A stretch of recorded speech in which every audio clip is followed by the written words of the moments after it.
And with that, I'd like to introduce our first speaker, which is Alexus Green, and her project entitled Building Balance for Student Athletes, an Occupational Therapy Toolkit to Support the Role in Balance and Routines.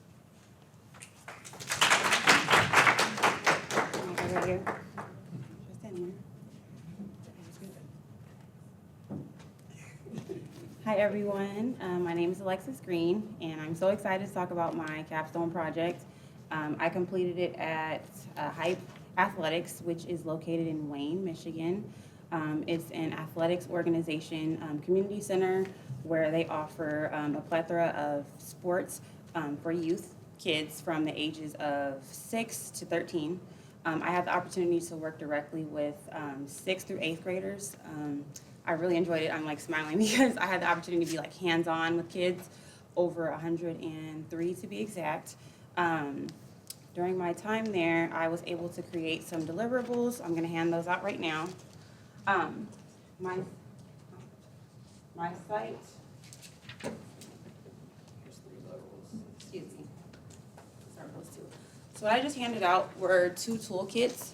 I was able to collaborate with the athletic directors. There's 2 at the site, and also the general manager, who was my Capstone site supervisor. We were able to talk about some gaps and areas that they were lacking at the organization. They do have a lot of sports, but their mission is to help the youth progress and excel, which is their name, Hype.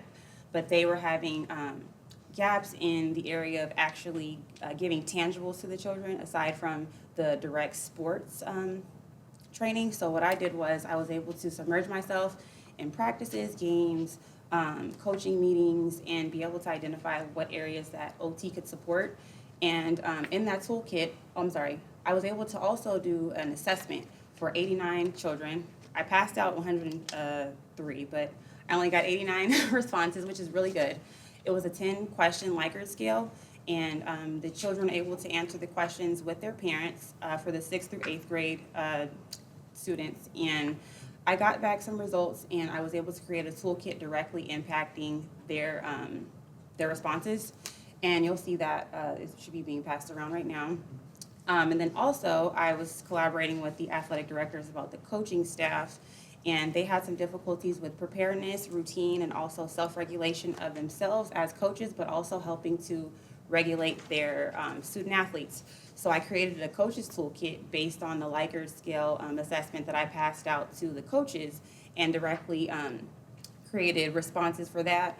I was really intentional about making it, for lack of better words, layman terms, for them to understand, for the student athletes to be able to read it on their own, go through it, and kind of just like take their time and understand the questions without needing help and support from someone. But I also was intentional about including areas where their parents could collaborate with them and work with them on building up their routines and skills, time management, self-awareness, self-advocacy, and athlete performance were the components in the student athlete toolkit.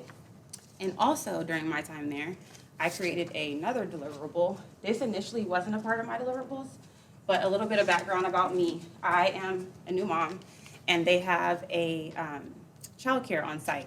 And I was able to bring my son there to complete some of the hours because we had to do 560, I think it was, hours. Yeah, so that was really hard for me to get those hours in without having my son. So I had the ability to bring him on site. And while I was there, I was able to create a, I think, 7-page recommendation sheet on ideas for their childcare. It was kind of like a room with a staff member, and they didn't really have any rules, regulations, or visual aids in the room. So I was able to create a recommendations packet and some visual aids for them, and also a sensory room for them. I have pictures that you can look at, and I was really excited about that. And what else? Challenges. A challenge for me during my time there was being able to connect with the parents. I see all of you are parents, a lot of you are parents, and it's difficult to, manage your role as a parent, a worker, right, and your other roles, but being able to talk directly to the parents and the children when they were doing pickup and drop-offs was kind of difficult, but I was able to get some one-on-ones with parents and get feedback, so that was nice. And a really good part of my project was I was actually able to meet with the CEO and advocate for OT and how that this could be a potential position for me going forward once I graduate, and doing some sort of workshops with this toolkit so that I'm able to work with the sports athletes before their season and go through these packets and work with them on how to implement it in their daily lives. And he's actually really apt to that, and we should be speaking soon about a contract. I want to thank my advisor, Dr. Smith. He was very supportive throughout this process. He also gave me really good feedback. He's always honest about his feedback, and I really appreciate that. We refined my toolkits a lot, so I'm really proud of what I was able to come up with. The challenge for me also is I am not a tech-savvy person. So that was really hard for me to make it aesthetically pleasing, but I was able to do so, and I'm really excited about that. And yeah, any questions? Somebody? I have a question before we, nice try. I'm ready. I'm ready for the questions. Could you talk to us a little bit about how this experience, which obviously we know there was multiple kind of avenues in which you impacted this site, how did this impact or challenge your leadership skills?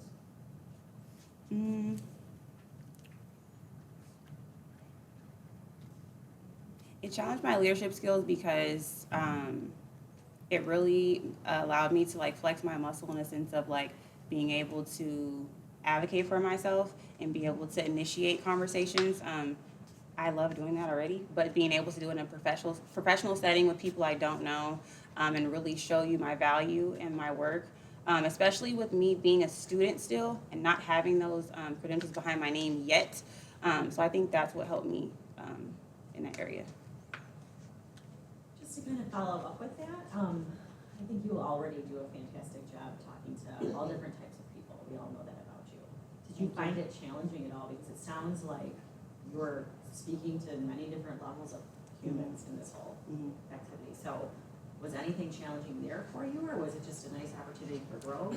I think it was a nice opportunity for growth. A little challenging when talking to the kiddos because we have a lot of different emotions, and a lot of times this was before or after practice, and sometimes during or maybe even games, and we have those emotions from our performance during practice.